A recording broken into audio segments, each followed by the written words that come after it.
Hi there. Greetings from Integral Yoga in San Francisco.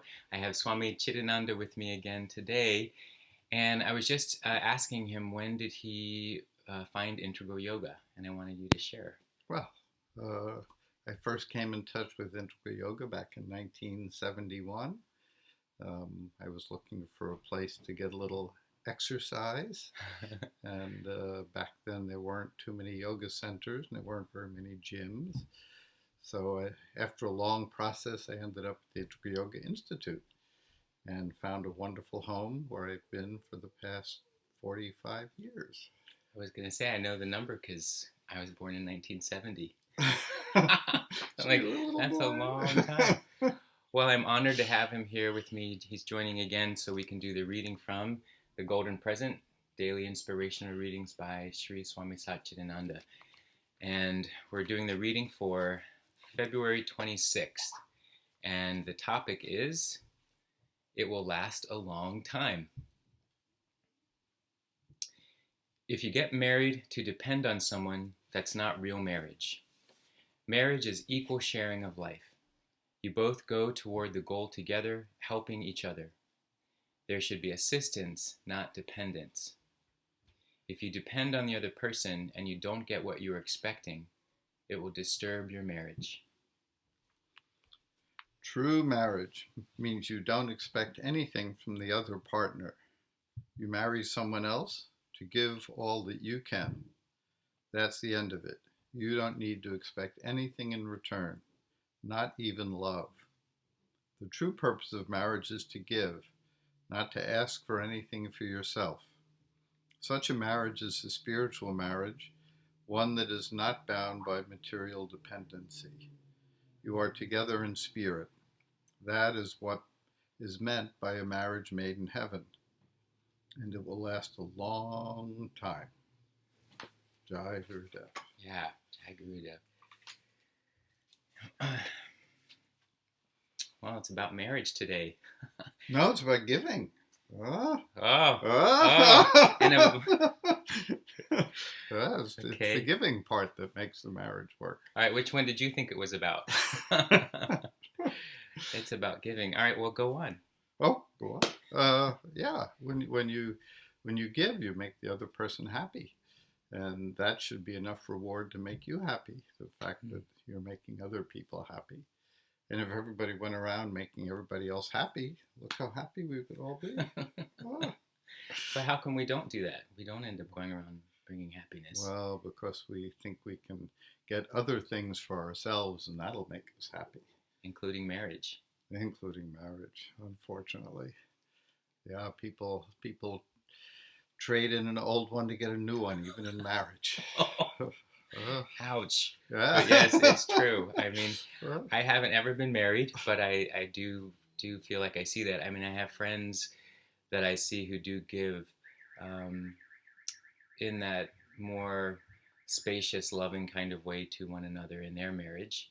And then I do see some that it's done out of either convenience or some other purpose that I'm not sure if it will last a long time. But there's some, and some other motivation, and so that I guess that's part of what it made me think about is what is our motivation in something? Is it to bring that everlasting happiness, or is it towards an attachment to something because we think we were either supposed to do it or because everybody else is doing it, or it's something we think will satisfy that missing piece. Yeah, I've come across uh, several families that are from South Asia, and they were subject to arranged marriages. Mm. And the West says, "Oh my gosh, an arranged marriage! Oh, you have to pick the person. You have to find the right one for you." But Soulmate. yeah, but this is where the families pick the person you'll be marrying. And the one couple has been married over 50 years, and they're totally loving and supportive of each other. And they both had problems in their relationship, and the other person has been there to support them during their difficult times and not sort of turned against them and rejected them. Uh, and it's beautiful to see when both partners are there to support each other and help each other and be good examples and not expect anything in return. It's a very beautiful thing. It's rare. It's hard to do. Uh, and marriage is a great way to grow spiritually. People say, well, leave that up to the monks. They can be the ones who pray for us and grow and do all of that. No, if you want to grow, get married, have a partner. Right. Right. I've definitely grown from some of my relationships through the joy, finding a sense of connection and appreciation for that connection with someone else, but also from the pain, from the difficulties, rubbing up against someone who might mirror part of my nature that I didn't want to have to see, that is right in front of me, and that has happened and been a painful awakening at times. So I definitely see the value, but I know I feel like my cultural viewpoint is that it's hard to think of it just as fully giving and that I'm not expecting anything in return. I feel like I have been set up with, well, if I do this, then they better do that. So how do we, work on that so that it doesn't become this give and take, and then take and take, a little bit of give, or give with the expectation that you're going to get something in return. No, it's work. It's work. It's just not having fun. Not just doing things that are fun, going on vacations, having a relationship, going to nice restaurants or movies or plays. It's work. Yeah. Every day you have to get up and give yourself to the other person.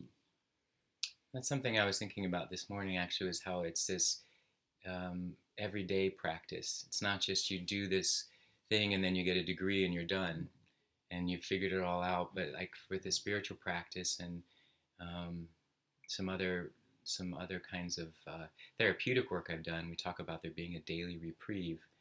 It's not just like you get fixed. It's this thing where each day you're tapping into something that helps to lift your spirit, something that helps to attune and align your energy so that you don't just default into this old habit or, dip into the lower natures of ourselves, but we keep working to help elevate ourselves. Mm-hmm. And doing spiritual practice together with the other person is a wonderful way to make the relationship more whole and easier to manage, easier to deal with, easier to confront. You can, of course, many people do hatha yoga together, and you can meditate together too, and you can practice having a good diet together. You can support each other, and if one has a weakness in one area, the other person can be there in a positive way, give constructive support, not putting the other person down, saying, "Oh, you're doing that again." Be more supportive, offer suggestions, offer alternatives. Instead of eating the Big Mac, try a big vegan. Right. Just make nice food. People are amazed. Many times in relationships, some of the friction is over food and what you eat, and show the other person you can make really good, nice vegetarian food. It's not punishment to be, "Oh, I'm a vegetarian. Oh my gosh, you poor person. I feel bad for you." Right. It's really wonderful. There's so many great things. So think of ways to be supportive of the other person and give alternative ways to do things, alternative activities, alternative food, whatever it is. Think of wonderful ideas to give the other person a way to grow spiritually. I like that. Well, I hope this has given you an opportunity to at least ponder some things about giving and growing spiritually, and I feel that way certainly when I'm around Swami Chidananda. So thank you for your wise words for today, and we'll see you another time. All right, thank you. Om Shanti. Om Shanti.